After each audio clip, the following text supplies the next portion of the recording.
Hey guys, hope you are doing well. Let's start with this beautiful sound in David Guetta and Marten Horger's new song, The Freaks.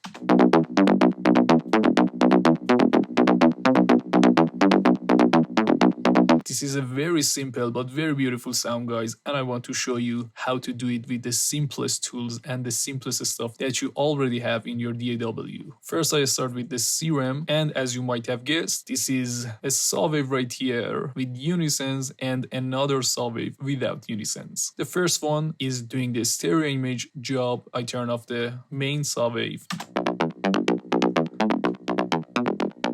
Yeah, this is for the stereo image stuff. Very simple. 3 unisons, a little bit of detune, and nothing else. The octave is at -2, and the second one is also is on -2. This one is at the center of the stereo image without any stereo stuff. I turn this one off. And by taste, I wanted to use this basic mini right here, from here, to add some variety to the wavetables, but you can still use this one in oscillator B without unisons. And here, there is nothing else. Here, I push the mono button to not let the notes overlap with each other when they are playing in the MIDI section. And here, the envelope is like this, a very strong attack right here, a little bit of release. And this envelope is modulating 2 knobs right here in the filter section. I turn this filter off. This is making the 90% of the character of the sound. I turn this on. And this envelope is doing the cutoff right here and a little bit of resonance for the movement of the sound that I wanted. And after that, I'm pushing a little bit of drive to fatten the sound a little bit. And here the filter is MG low 18. I turn this to low 24. The sound is a little bit dark and a little bit less like a lead sound. But here with 18, which I use for lead sounds and plugs, and 24 I use for basses, here 18 make it sound like a lead sound. Nice. And guys, if you pay close attention, this sound has some kind of biting at the end of it, if I'm describing it right to you. And the bite and the aggressiveness is achieved by this OTT right here. I have turned on the multiband to turn on the OTT character of this compressor, and I turn this off. The bite and the aggressiveness is gone. This is a boring sound. Of course, the volumes are not matched right here, but with this one, oh yeah. That's what we are looking for in this sound. And after that, this distortion is doing a subtle difference to the sound. It is just fattening the sound. And for this kind of sounds, for this kind of simple sounds, I always do my best, and other producers do their best to fatten the sound in every stage of the sound design. So here I wanted to try to fatten the sound a little bit more without the distortion, with the distortion. A little bit more fat. And guys, this is all that it takes to make this sound easy and simple stuff right here. You can do it easily. After that, right here, I'm decreasing the width of the sound a little bit to make it a little bit more in the center, but at the same time, I wanted the stereo image. I turn it off. The stereo image volume is increased, which is a little bit unnatural and a little bit distracting. I turn it on. Now the sound is focused in the center of the stereo image a little bit more. After that, kick start, the famous shape of the kick start right here. It is helping the sound and the groove. I turn it off. Of course, we don't want this. This is the pump that we want. Next, I have removed the low informations to make room for the sub bass right here. After that, again, I'm using a little bit of saturation and distortion with decapitator to fatten the sound a little bit more right here. The drive is at right here, and I'm using the P style by taste. Guys, when you want to, for example, use a saturation or something like the decapitator, always play with different saturations and different styles, and easily pick the one that sounds the most beautiful and the most powerful to your ears.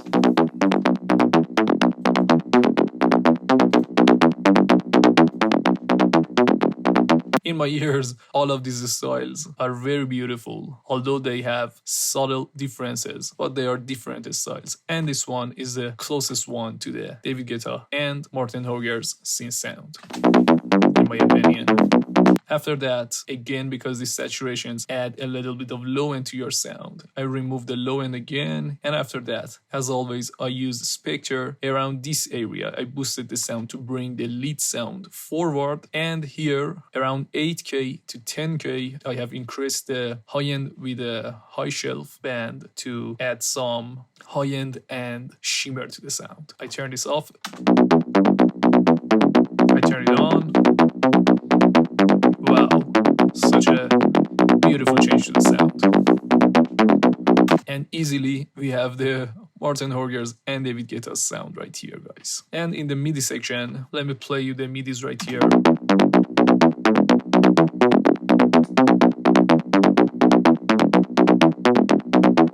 First of all, guys, I'm using this groove section right here, swing 1635. I turn it off. The sound becomes digital, as you might have seen in my previous videos. With the metronome on.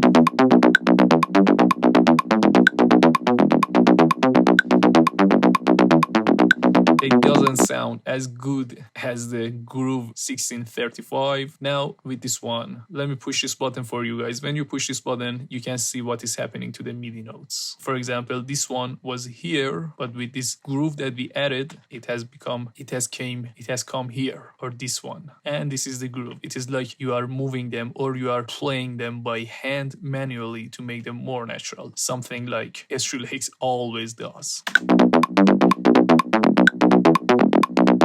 Beautiful, such a beautiful groove. And guys, this MIDI right here is very simple. This is just a rhythm with some top notes and melody on top of it. Let me turn these top notes off. This is a very simple rhythm, all 16th note.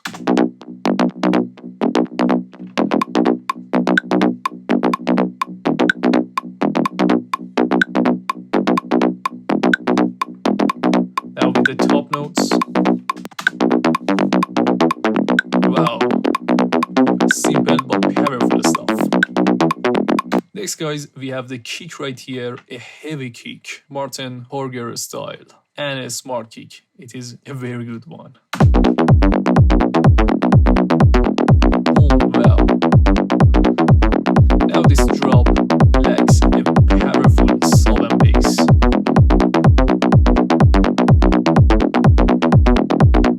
And here is the sub bass. Let's take a listen to the solo of it, guys. Very fat one. And very easy to make. Again, in Serum, I'm using a sine wave, but this has a little bit of more harmonics and a little more complexity. So instead of choosing sine wave from basic shapes, I'm using analog MIDI sine right here, and I'm turning the wavetable position to the max. First, it is a simple sine. I'm putting it here. I have turned on the mono button and the legato because in the MIDI section, I'm doing a little bit of technique to make it more professional, and nothing here. And in the FX section, to fatten the sub a little bit more, I'm using tube. In the distortion sections, the drive is at right here. I'm adding a little bit of OTT, and after that, I'm rolling off all the high end that I have added to this sine. I turn this EQ off. Not like a sub at all. Now we have a sub bass right here. I'm cutting the high end right here, and I'm adding a little bit of fatness with drive knob right here. And after that, just sidechain, and we are done here. In the MIDI section, guys, I'm using again the swing 1635 right here to match the groove of this sub bass with the synth sound. And here, let me play you the sub bass right here. The legato that we have turned on in the Serum is acting right here. This E note is blending right into this G note one octave above. A beautiful effect.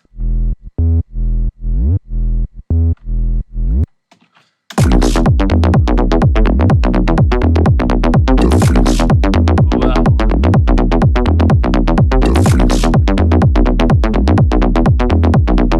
I'm enjoying this so much right now.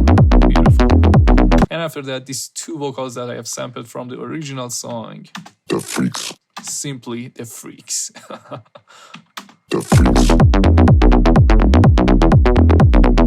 And nothing else. Guys, if you're enjoying this new content and if you think they are useful, please don't forget to hit the like button. And if you're not subscribed, subscribe to my channel. It helps me to bring you more of this content. And guys, if you have any recommendations or any questions about the project and the sound design or the mixing, just ask me in the comments. And as you know, I love you so much. I see you in the next video.